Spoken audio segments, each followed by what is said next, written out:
السلام علیکم ناظرین۔ ناظرین، راہن اور مرتہن جو ہے نا وہ کیا ہوتے ہیں؟ اور اکثر فرد کے اندر جو ہے نا وہ خانہ کاشت میں بھی وہ لکھا ہوتا ہے، اور خانہ ملکیت میں بھی کئی جگہوں پہ راہن لکھا ہوتا ہے، کئی جگہوں پہ مرتہن لکھا ہوتا ہے۔ تو اس بارے میں یہ ہے کہ راہن جو ہوتا ہے نا وہ یہ راہن اور مرتہن گروی یعنی کہ رہن سے نکلے ہیں۔ رہن کا مطلب ہوتا ہے گروی رکھنا،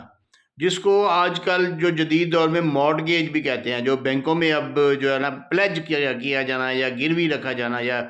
مارٹگیج کیا جانا، یعنی کہ کوئی چیز بینک میں دے کے جب ہم وہ اس سے قرضہ لے لیتے ہیں تو اس کو ہم جو ہے نا وہ مارٹگیج بولتے ہیں یا رہن بولتے ہیں۔ تو اب جو راہن ہوتا ہے وہ شخص ہوتا ہے جس کی ملکیت کوئی چیز ہوتی ہے اور وہ اس کو پیسے کی ضرورت ہے، تو وہ ہمارے اسپیسیفک جو ٹاپکس ہیں ان کے حساب سے جو شخص اپنی زمین کسی دوسرے کو دیتا ہے اور اس سے پیسے لے لیتا ہے قرضے کے طور پہ، اور یہ کہتا ہے کہ جب میں یہ قرضہ واپس کروں گا تو اس وقت میں زمین اپنی واپس لے لوں گا، تو یہ اسلامی طور پہ بھی جائز ہے اور قانونی طور پہ بھی۔ اسلامی طور پہ تو جو مرتہن ہے نا، جو قرضہ دے رہا ہے یا جس نے قبضہ حاصل کر لیا ہے، جو پوزیسری رائٹس جس کے پاس موجود ہیں، وہ اس کو استعمال نہیں کر سکتا، اس سے کوئی بینیفٹ نہیں لے سکتا اس چیز سے، ورنہ وہ سود کے زمرے میں آ جائے گی جو اسلامی طور پہ۔ اور اس کے علاوہ بھی کوئی یعنی کہ کوئی نظریات ہوں گے علماء کرام کے، میں اس میں نہیں جانا چاہتا، لیکن جو ہمارے قانونی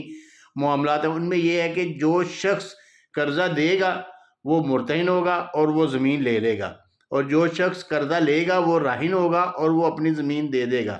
تو وہ جو مرتہن ہوتا ہے نا وہ آگے اس کو بیچ کے، اگر وہ قرضہ اس ٹائم پہ اس ٹینیور میں یا جو بھی ایگریمنٹ ہوا ہے اس میں وہ قرضہ واپس نہیں ہوتا،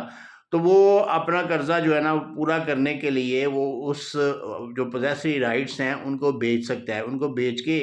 اگر تو وہ خانہ ملکیت میں جانا چاہے گا بندہ جو خریدار ہے، تو پھر یہ جو مرتہن ہے یہ اپنا قرضہ رکھ کے باقی سارے پیسے مالک کو جو اصل راہن ہے اس کو واپس کر دے گا، اس کو دے دے گا۔ لیکن اگر وہ اپنے پاس ہی رکھتا ہے تو اس کے رائٹس جو ہے نا وہ اس بندے جو بندہ خریدار ہے اس کے رائٹس مرتہن کے ہی رہیں گے،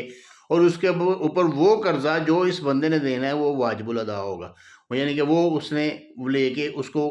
پراپرٹی واپس کرنے کا موجب ہوگا۔ یعنی کہ یہ آگے آگے بھی چلتی ہے، اور اسی طرح اس کی وراثت بھی ہو سکتی ہے کہ اگر آپ کا خانہ کاشت میں ایز اے مرتہن اندراج ہے تو آپ کے بعد آپ کی وراثت جو ہے نا آپ کے بچوں کے اوپر ڈیوالو ہوگی، اور وہ ان کے نام جو ہے نا وہ اسی جگہ پہ آ جائیں گے۔ اسی طرح جو ملکیت میں اگر کوئی راہن موجود ہے تو جس وقت وہ سیل کرے گا تو اس کی جگہ پہ جو بندہ آئے گا وہ راہن کے طور پہ اس میں شامل ہوگا، اور وہ اتنا قرضہ واپس کرے گا تو اس کو ملکیت کا جو ہے نا وہ حق حاصل ہوگا۔ شکریہ۔